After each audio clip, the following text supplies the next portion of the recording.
अस्सलाम वालेकुम, मेरा नाम है अबरार चौहान। आज हम बाब नंबर 7 में ऑक्सीडाइजिंग एजेंट, रिड्यूसिंग एजेंट इनका तफसीली जायज़ा लेने जा रहे हैं। ये इंतहाई अहम मुख्तसर सवालात हैं। इसके अलावा आज हम ऑक्सीडेशन नंबर के हवाले से रिडॉक्स इक्वेशंस को, रिडॉक्स रिएक्शंस को पढ़ेंगे और उनका तफसीली जायज़ा लेंगे। तो चलते हैं हम अपने लेक्चर की तरफ। आज का हमारा जो मौजू है वो है ऑक्सीडाइजिंग एजेंट्स और रिड्यूसिंग एजेंट्स।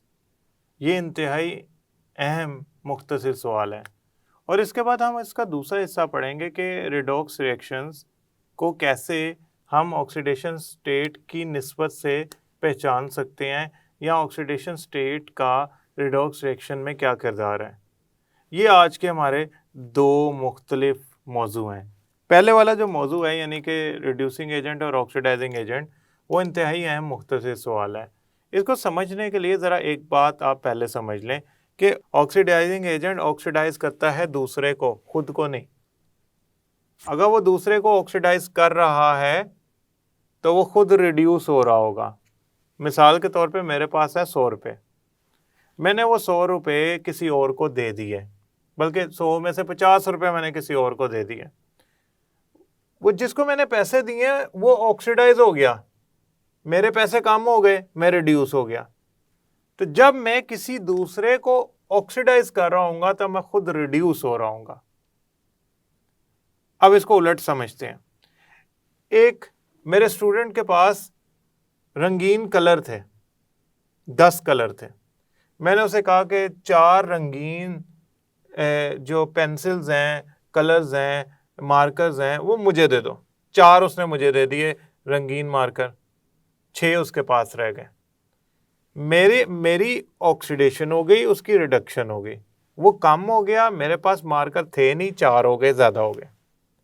तो याद रखिएगा, जो चीज़ें ऑक्सीडाइज करती हैं वो खुद रिड्यूस होती हैं, और जो रिड्यूस करती हैं दूसरे को वो खुद ऑक्सीडाइज होती हैं। ये उलट हिसाब है। मैं इसको लिखता हूँ फिर समझाता हूँ आपको, मुझे उम्मीद है ये समझ आएगा। ऑक्सीडाइजिंग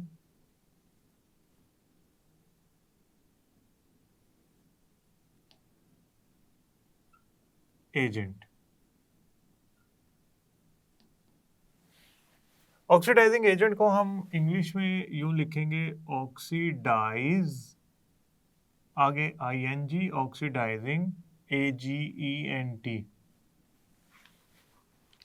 अब ऑक्सीडाइजिंग एजेंट क्या होता है?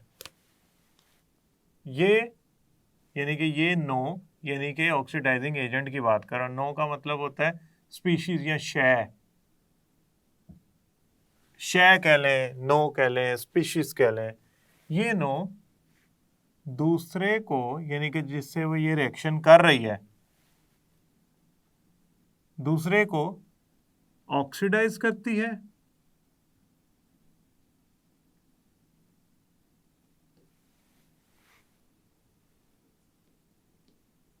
और खुद को रिड्यूस करती है।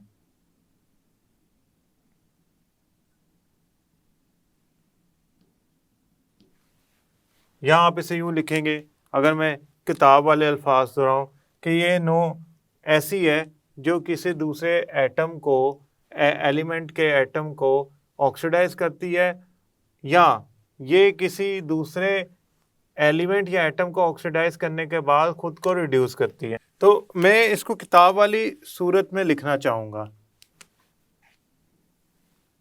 ये नो किसी दूसरी शय से इलेक्ट्रॉन लेकर उसको ऑक्सीडाइज करती है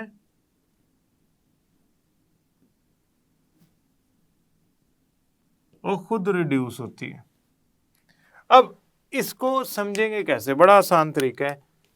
वो कौन सी चीज़ें हैं जो दूसरे को ऑक्सीडाइज करती हैं, खुद को रिड्यूस करती हैं, मतलब दूसरे से इलेक्ट्रॉन ले लेती हैं?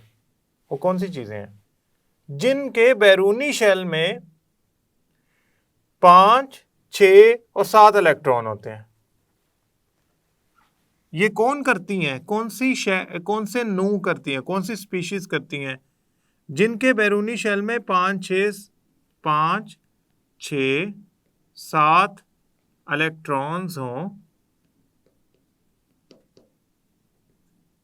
बैरूनी की जाए वैलेंस शेल, सबसे बैरूनी शेल या वैलेंस शेल एक ही बात है। ये कौन होते हैं? ये होती हैं, इनको हम बराबर का निशान डालते हैं, non metals. Student, non metals ऐसी नो होती हैं, ऐसी स्पीशीज होती हैं, ऐसी एलिमेंट्स होते हैं जो इलेक्ट्रॉन लेना जानते हैं। क्यों? उनके बैरूनी शेल में ना 5, 6, 7 इलेक्ट्रॉन होते हैं, यानी कि ऑक्टेट रूल के करीब तरीन पहुंचे होते हैं। मैंने मिसाल के तौर पर गाड़ी लेनी हो और मेरे पास हो 10 लाख रुपया, गाड़ी आती हो 11 लाख की, 1 लाख में उधार ले लूँगा। इसी तरह अगर मैं बात करूं फ्लोरीन की, फ्लोरीन के वैलेंस शेल में 7 इलेक्ट्रॉन होते हैं, उसने पहुंचना है 8 पे, वो किसी दूसरे एटम से इलेक्ट्रॉन लेके अपने तो 8 पूरे करेगा। अब उसने इलेक्ट्रॉन लिया है तो दूसरा ऑक्सीडाइज हो गया क्योंकि उसके इलेक्ट्रॉन कम हो गए। ये खुद जिसने इलेक्ट्रॉन लिया है रिड्यूस हो गया। ऐसी स्पीशीज को ऑक्सीडाइजिंग एजेंट कहते हैं क्योंकि वो दूसरे को ऑक्सीडाइज कर रहा है, खुद जो मर्जी हो, रिड्यूस हो, दूसरे को ऑक्सीडाइज करने वाला ऑक्सीडाइजिंग एजेंट कहलाता है। और जो दूसरों को ऑक्सीडाइज करता है हमेशा वो खुद रिड्यूस होता है। अब आते हैं रिड्यूसिंग एजेंट पे। रिड्यूसिंग एजेंट, रिड्यूसिंग एजेंट ना वो होता है जो दूसरों को रिड्यूस करता है और खुद को ऑक्सीडाइज करता है। इसको अगर मैं किताब वाली जुबान में लिखना चाहूं तो ये नो या ये स्पीशीज किसी दूसरी शेल को इलेक्ट्रॉन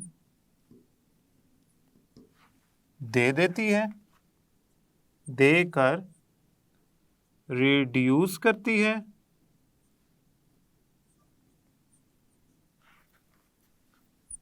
और खुद ऑक्सीडाइज होती है, ऑक्सीडाइज होती है। मिसाल के तौर पे जिनके बैरूनी शेल में 1, 2, 3 इलेक्ट्रॉन हों,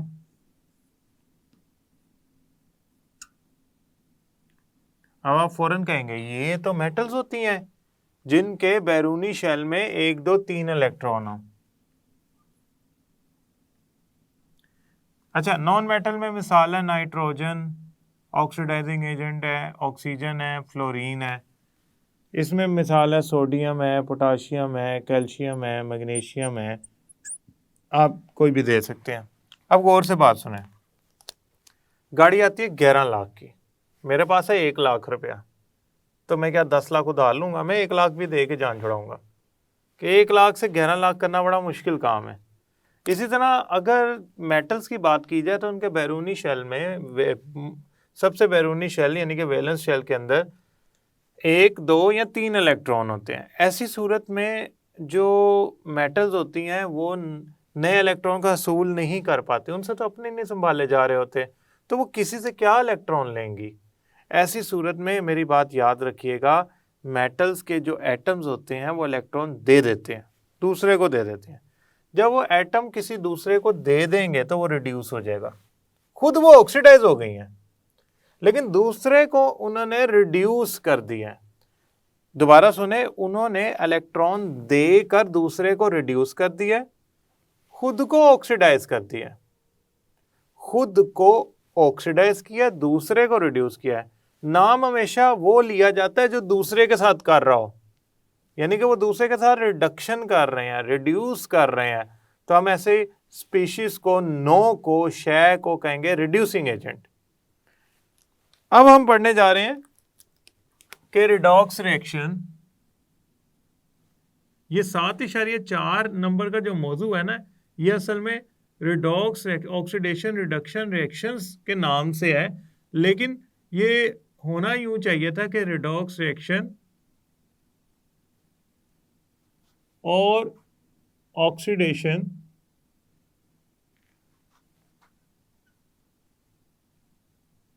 स्टेट या नंबर। देखें, रिडॉक्स रिएक्शन हम ऑक्सीडेशन और रिडक्शन की सूरत में पढ़ चुके हैं। मैं आपको एक नई चीज बताता हूं। रिडॉक्स रिएक्शंस के अंदर अशिया या नो या एटम्स या जो भी रिएक्शन कर रहा है के ऑक्सीडेशन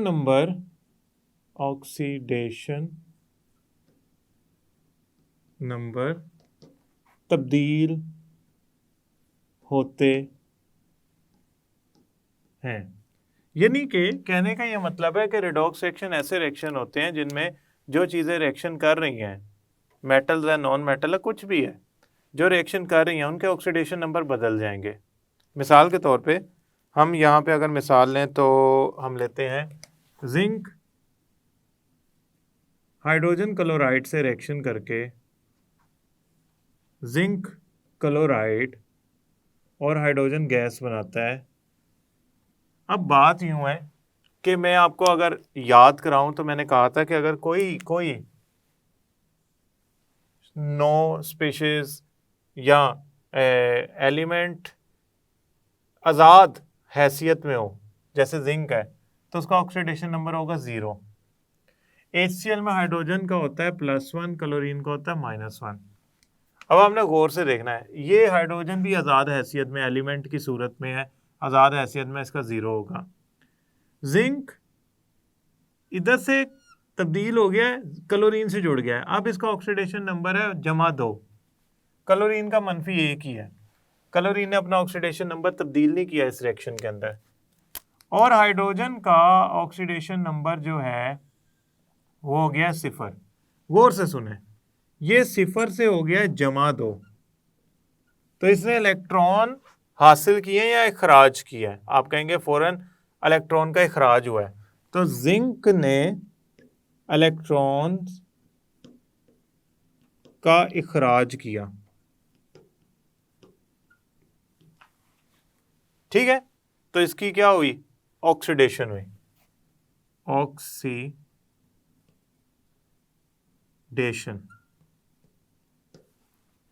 हाइड्रोजन ने +1 था, 0 हो गया, +1 था, 0 हो गया।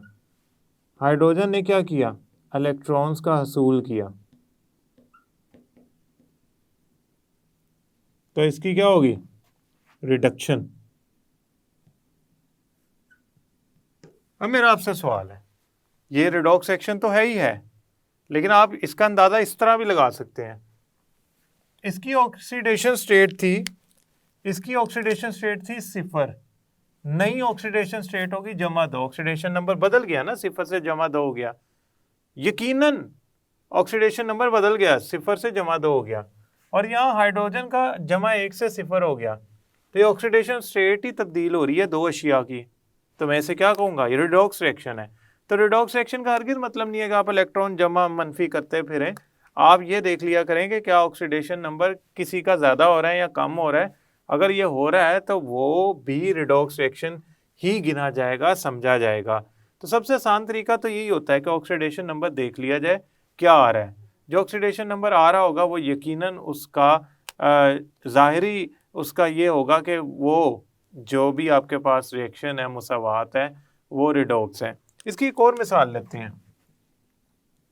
हाइड्रोजन ऑक्सीजन से रिएक्शन करके बनाता है वाटर H2O, अगर मैं बैलेंस करूं तो ये होगा। अब मैंने हाइड्रोजन और ऑक्सीजन के ऊपर सिफर क्यों लगाया है? क्योंकि ये आज़ाद हैसियत में एलिमेंट्स हैं, लिहाजा इनकी ऑक्सीडेशन नंबर होगी सिफर। हाइड्रोजन की ऑक्सीडेशन नंबर होती है -1, ऑक्सीजन की होती है -2। गौर से देखें, ऑक्सीजन सिफर से -2 हो गया और हाइड्रोजन सिफर से -1 हो गया। हाइड्रोजन की ऑक्सीडेशन नंबर बढ़ गई है, +1 हो गई है। ऑक्सीजन की ऑक्सीडेशन नंबर कम हो गई है, -2 हो गई है। ये बढ़ गई है ऑक्सीडेशन नंबर, ये ऑक्सीडेशन नंबर कम हो गया। ऐसी सूरत में ऑक्सीडेशन नंबर तब्दील हो गया ना, चाहे बढ़ा या कम हुआ, तब्दील तो दोनों में हुआ, तो हम कहेंगे ये भी रिडॉक्स रिएक्शन है, ये भी रिडॉक्स रिएक्शन है, ये भी रिडॉक्स रिएक्शन है। एक और मिसाल लेते हैं हम। हमारे पास है सोडियम क्लोरीन से रिएक्शन करके सोडियम क्लोराइड बनाता है। बैलेंस करें। अब आप जब सोडियम और क्लोरीन को देखते हैं तो आपको साफ नजर आता है कि सोडियम जो है वो कौन सी हालत में है, वो है आज़ाद हैसियत में, तो वो कहलाएगा उसका ऑक्सीडेशन नंबर होगा सिफर। क्लोरीन भी आज़ाद हैसियत में, उसका ऑक्सीडेशन नंबर सिफर होगा, Cl2 आज़ाद एलिमेंट हैसियत में है।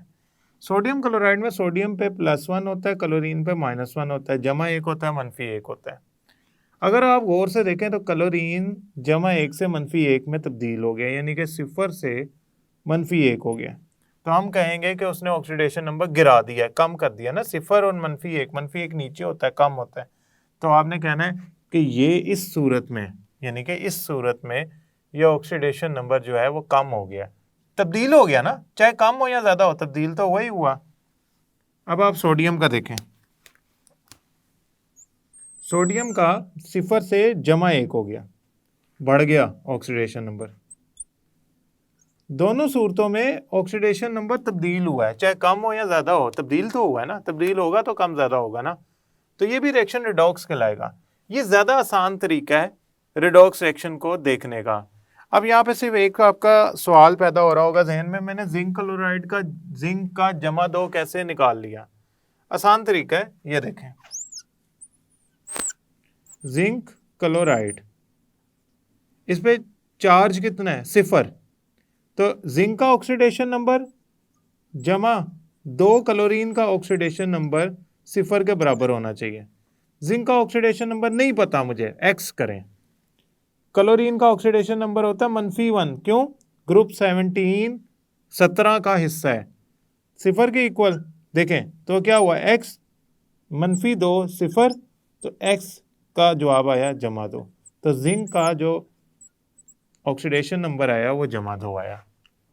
मैं उम्मीद करता हूँ ये लेक्चर आपको समझ आया होगा। अगले लेक्चर तक के लिए अल्लाह हाफिज़।